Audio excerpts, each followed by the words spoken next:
প্রিয় দর্শক, প্রধানমন্ত্রীর উপদেষ্টা ডক্টর জাহিদুর রহমানের ভারত সফর নিয়ে যে বিতর্ক তৈরি হয়েছে, এটা আমি মনে করি এটা খুবই একটা ইঙ্গিতপূর্ণ বিষয়।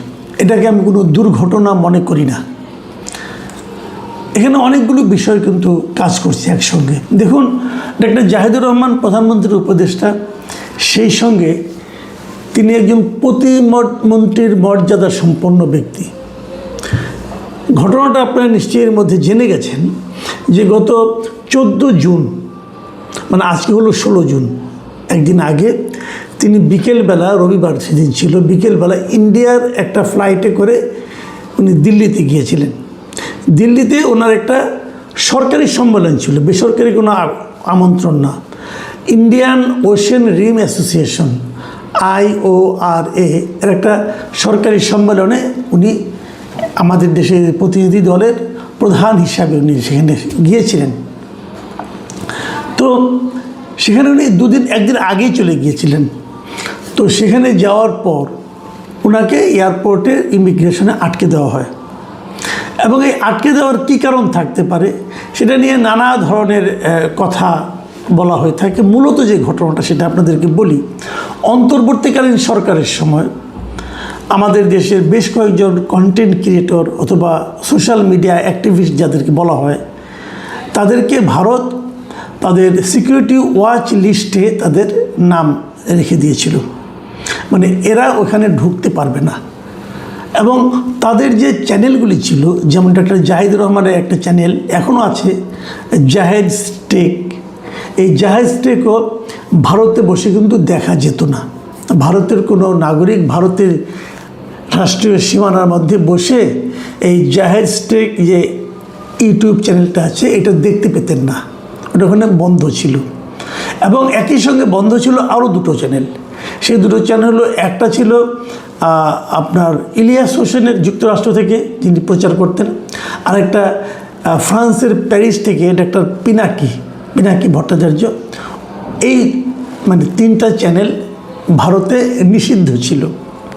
এই ব্যক্তিদের ভারতে প্রবেশের উপরেও এক ধরনের নিষেধাজ্ঞা ছিল, মানে তারা ভারতে ঢুকতে গেলে ঢুকতে দেওয়া হবে না, এই ধরনের একটা বিষয় ছিল। তো ইলিয়াস সাহেব এখন আমেরিকাতে আছেন, পিনাকি বাবুও প্যারিসে আছেন, এবং জাহিদুর রহমান বাংলাদেশে তখনও ছিলেন, এখনও আছেন। পার্থক্য কেবল যে বাংলাদেশে যে বর্তমান সরকার, বিএনপি সরকার, এই সরকার ডক্টর জাহিদুর রহমানকে তাদের পার্ট করে নিয়েছেন। মানে জাহিদুর রহমান এখানে আমাদের প্রধানমন্ত্রী তারেক রহমানের একজন উপদেষ্টা হিসেবে এখানে দায়িত্ব পেয়েছেন। এবং এই উপদেষ্টার দায়িত্ব পাওয়ার মাধ্যমে ওনার দায়িত্ব হলো, প্রথমে ছিল যে পলিসি অ্যান্ড স্ট্র্যাটেজি, মানে প্রধানমন্ত্রী কি করতে হবে না, নানা রকম পলিসি দিবেন, এই ধরনের উপদেষ্টার দায়িত্ব উনি পেয়েছিলেন। তারপরে বসে সেটাকে সরিয়ে উনি আমাদের তথ্য এবং সংস্কৃতি বিষয়ক উপদেষ্টা হয়েছেন। যাই হোক, তো উনি ভারতে যাবেন, একটা সরকারি দাওয়াতে উনি যাচ্ছেন, এখানে যাবেন, কিন্তু ওনাকে ইমিগ্রেশনে আটকে রাখা হয়েছে। এবং ইমিগ্রেশন থেকে যেটা হয়, যে কোনো ইমিগ্রেশন, পৃথিবীর যে কোনো ইমিগ্রেশনের কাজে এটা, ওনারা কিন্তু ব্যক্তির চেহারার দিকে তাকান না, ওনারা তাকান কাগজের দিকে, যে ওনাদের কাছে যে কাগজগুলি থাকে সেই কাগজগুলিতে কি লেখা আছে। যদি জাহিদুর রহমানের কাছে ব্যাপারে ওখানে প্রবেশের ক্ষেত্রে ওনাদের নিষেধাজ্ঞা থাকে, তাহলে ওনাকে ঢুকতে দেবেন না যতক্ষণ পর্যন্ত ওই কাগজটা পরিবর্তন হয়ে আসবে। এখন প্রশ্ন হচ্ছে, এই পরিবর্তনের কাজটা কি আমাদের সরকারের দিক থেকে পরিবর্তন করানোর জন্য কোনো উদ্যোগ নেওয়া হয়েছিল? যদি উদ্যোগ নেওয়া না হয়, ওনারা তো আপনি চেঞ্জ করবেন, এটা কিন্তু উদ্যোগ নিতে। আপনাদের একটা কথা মনে আছে কিনা আমি জানি না, কিছুদিন আগে যুক্তরাষ্ট্রের প্রেসিডেন্ট ডোনাল্ড ট্রাম্প চীনে গিয়েছিলেন। উনি একটা বড় প্রতিনিধি দল নিয়ে গিয়েছিলেন, কিন্তু তার মধ্যে ওনাদের পররাষ্ট্রমন্ত্রী যিনি ছিলেন যে মার্কো রুবিও কিন্তু ওনার প্রতিনিধি দলে ছিলেন। কিন্তু মার্কো রুবিওর চীনে ঢোকার ক্ষেত্রে এক ধরনের নিষেধাজ্ঞা ছিল। এটা চীন গভর্নমেন্ট সেই নিষেধাজ্ঞাটা আরোপ করেছিল। এবং সেই নিষেধাজ্ঞাটা কী ছিল? সেখানে বলা হয়েছিল যে মার্কো রুবিও এর আগে চীনের কিছু আচরণের প্রতিবাদ, যেমন উইঘুরে মুসলিম নির্যাতন যেটা হচ্ছিল, সে সময় মার্কো রুবিও খুব গুরুত্বপূর্ণ ভূমিকা পালন করেছিলেন, তার প্রতিবাদ করেছিলেন মানবাধিকার লঙ্ঘনের। হংকংয়ে যখন চীনের নানা ধরনের নিপীড়ন চলে, সেটা নিয়েও কিন্তু মার্কো রুবিও প্রতিবাদ করেছিলেন। এই দুটো ঘটনার প্রেক্ষিতে মার্কো রুবিওর উপর চীনের এক ধরনের চীনে প্রবেশের ক্ষেত্রে নিষেধাজ্ঞা আরোপ করা হয়েছিল। তাহলে এখন যখন প্রেসিডেন্ট ট্রাম্প যাবেন চীনে, তখন মার্কো রুবিও ঢুকবেন কীভাবে? ওনার উপর তো ইমিগ্রেশনের নিষেধাজ্ঞা আছে। এখন এই নিষেধাজ্ঞা এড়ানোর, দেখেন এটা কিন্তু একটা রাষ্ট্রীয় শীর্ষ পর্যায়ের সম্মেলন ছিল, কিন্তু সে সময়ও এই নিষেধাজ্ঞা কিন্তু উঠিয়ে নেওয়া হয়নি। এবং তখন চাইনিজরাই, চীনা কর্তৃপক্ষই মার্কো রুবিওর নামটাকে ওখানে ওই প্রতিনিধি দলের যে নামের তালিকা আছে সেই তালিকাতে একটু চেঞ্জ করে দিয়েছিল। সেখানে লেখা হয়েছিল মার্কো রুবিওর পরিবর্তে মার্কো লু, তাদের কি নামে নামে মিলে না যায়। এটা এক ধরনের কৌশল করে তাকে তারা চীনে ঢুকিয়েছিল, কিন্তু ওই নিষেধাজ্ঞাটা কিন্তু এখনও আছে। এবং মার্কো রুবিও নাম নিয়ে উনি চীনে ঢুকতে এখনও পারবেন না। এটা হলো ইমিগ্রেশনের আইন, বিষয়টা কিন্তু বুঝতে হবে। তো তার মানে আমাদের যখন জাহিদুর রহমান ইন্ডিয়াতে ঢুকবেন, ভারতেরও কিন্তু ইমিগ্রেশনে ওনার নামে এক ধরনের সিকিউরিটি ওয়াচ লিস্ট বা নিরাপত্তা সতর্কতা একটা তালিকা ছিল, সেই তালিকায় ওনার নামটা ছিল। এটা হলো ওই কারণে, ওই অন্তর্বর্তীকালীন সরকারের সময় যা যা ঘটনা ঘটেছে সেই কারণে। এখন তখন ওই কারণে কেন তার উপরে দেওয়া হয়েছিল, এটা নিশ্চয়ই এর মধ্যে আপনারা দেখেছেন।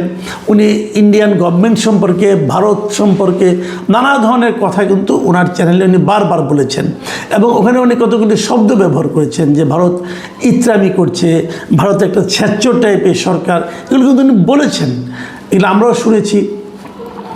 হয়তো এই কথা এটা বললেই তো হয়ে যায় না, কিন্তু ওনার এই কথাগুলোতে ভারত সরকার হয়তো গোসা করেছেন, রাগ করেছেন, মন খারাপ করেছেন, এই জন্য ওনাদের ওই তালিকাতে ওনার নাম ঢুকিয়ে রেখেছেন।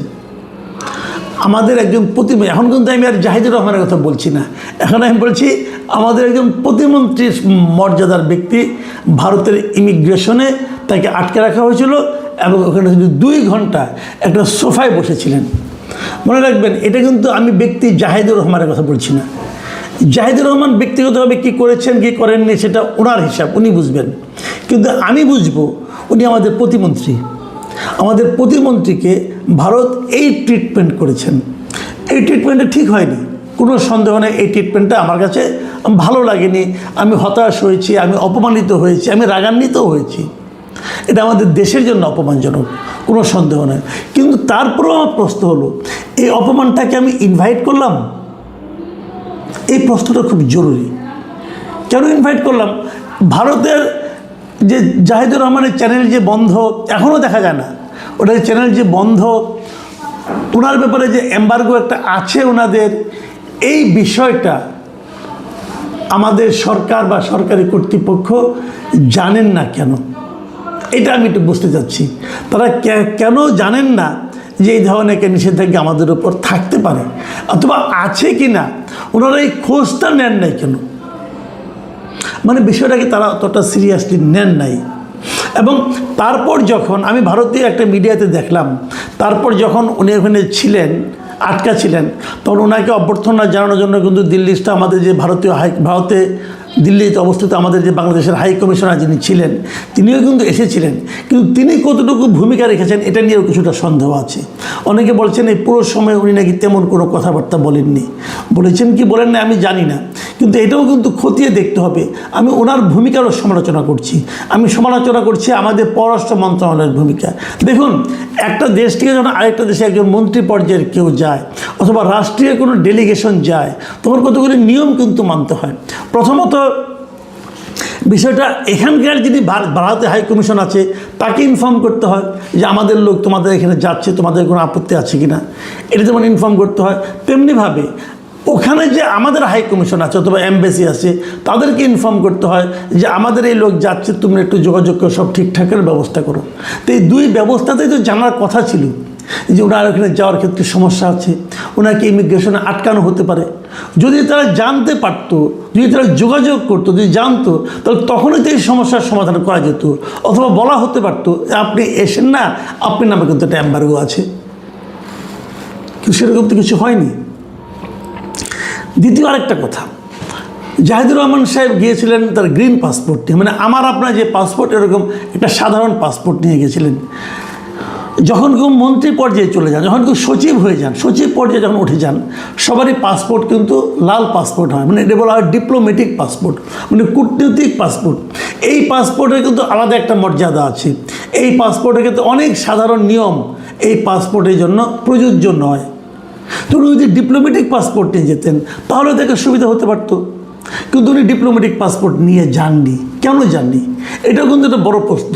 সরকার ক্ষমতায় এসেছে আজকে 4 মাস হয়ে গেল। 4 মাস হওয়ার পরেও উনি কেন ডিপ্লোম্যাটিক পাসপোর্ট এখনও নিলেন না? এই প্রশ্নের জবাবটা কি আমি এখনও জানি না।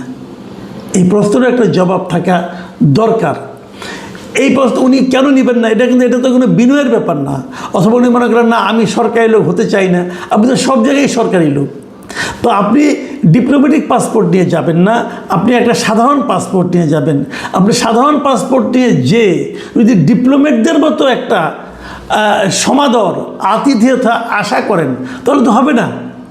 এয়ারপোর্ট তো প্রথমে আপনাকে ওই এয়ারপোর্টে যে ইমিগ্রেশন, তারা তো ওই গ্রিন পাসপোর্টের যে মূল্যায়ন, সেই মূল্যায়নটা আপনাকে করবে। 2টা পাসপোর্টের তো আলাদা মূল্য, 2টা পাসপোর্টের তো আলাদা ভূমিকা, আলাদা গুরুত্ব। আপনি তো অতটুকু গুরুত্বই পাবেন যে পাসপোর্ট আপনি ধারণ করেছেন তার মতো। আপনি সবুজ পাসপোর্ট নিলে তো আপনি লাল পাসপোর্টের গুরুত্ব আশা করতে পারবেন না। এখানেও কিন্তু একটা ঘাটতি আছে। অনেকে এমন কথা বলে থাকেন, এই কথাটা যদি আমি ঠিক সমর্থন করি না, কিন্তু কেউ কেউ বলেন, যেহেতু বলেন আমি আপনাদের সঙ্গে একটু উচ্চারণ করতে চাই। অনেকে কথাও বলেন যে ডাক্তার জাহিদুর রহমান অনেক দিন ধরে মানে ভারত বিরোধী একটা মনোভাব সবসময় তার মধ্যে উনি পোষণ করেন, এবং এন্টি ভারত সেন্টিমেন্টটাকে সবসময় উনি চাঙ্গা রাখতে চান, উস্কে দিতে চান। এটা কি তারই অংশ হিসেবে এটা হলো কি না, এটা অনেকে প্রশ্ন করছেন, কিন্তু আমি অবশ্য মনে করি না। আমি পার্সোনালি মনে করি এই বিষয়টা এত ওরকম হয়নি। উনি আগেই জানতেন, অথবা তারপরে যদিও ভারত তাকে আবার 2-2.5 ঘন্টা পরে সব ওকে করেছে, তখন উনি আবার রাগ করে ভেতরে যাননি, এবং উনি মনে করছেন একটা ইনস্ট্যান্ট প্রতিবাদ করতে হবে, এবং প্রতিবাদ করে উনি চলে এসেছেন। এই জায়গাটাতে আবার আমার একটা প্রশ্ন আছে। ঠিক আছে, একদিক দিয়ে আমাদের আত্মসম্মানের প্রশ্ন, আপনি রাগ করে চলে এসেছেন, দেখিয়ে দিয়েছেন, যাননি, কিন্তু এতে কি আমাদের দ্বিপাক্ষিক সম্পর্কের ক্ষেত্রে কোনো ইতিবাচক প্রভাব ফেলবে? দেখুন, আপনি কিন্তু একা একা যাচ্ছেন না। আপনি কিন্তু আপনার কেবল ব্যক্তিগত যে অনুভূতি, ব্যক্তিগত যে অভিমান, ব্যক্তিগত ক্রোধ, তার দ্বারা পরিচালিত হতে পারবেন না। কারণ আপনি রাষ্ট্রের প্রতিনিধি, আপনি পুরো জাতির প্রতিনিধি হিসেবে গিয়েছেন। কাজে আপনাকে ব্যক্তিগতভাবে আপনার একটু মন খারাপ হলেও, শারীরিকভাবে একটু কষ্ট হলেও আপনাকে সেই কাজটাই করতে হবে যে কাজটা করলে আমাদের রাষ্ট্রের সুবিধা হবে। আমরা কি ভারতের সঙ্গে সম্পর্ক উন্নত করতে চাইব নাকি চাইব না? উন্নত হলে কি আমাদের লাভ, নাকি উন্নত না হলে আমাদের লাভ? এই সব কিছুই কিন্তু আপনার প্রত্যেকটা আচরণের মধ্যে স্পষ্ট হতে হবে, এবং আচরণটা করার আগে আপনাকে চিন্তা করতে হবে। সেই চিন্তাটাকে ডাক্তার জাহিদ করেছেন, এই প্রশ্নটা থাকলো। আপনারাও বিবেচনা করবেন, ডাক্তার জাহিদও বিবেচনা করবেন, কারণ ওনারও বিবেচনা করার দরকার আছে। এই কারণে যে ওনাকে মনে রাখতে হবে যে আজকে থেকে 5 মাস আগের ডাক্তার জাহিদ আর এখনকার ডাক্তার জাহিদ কিন্তু এক নয়। আগে উনি অন্য কাউকে কেয়ার করতেন না, কিন্তু এখন ওনাকে কিন্তু পুরো জাতিকে, জাতির ভবিষ্যতের কথা, জাতির সুবিধা অসুবিধার কথা ওনাকে চিন্তা করতে হবে। প্রিয় দর্শক, এখন এ পর্যন্তই।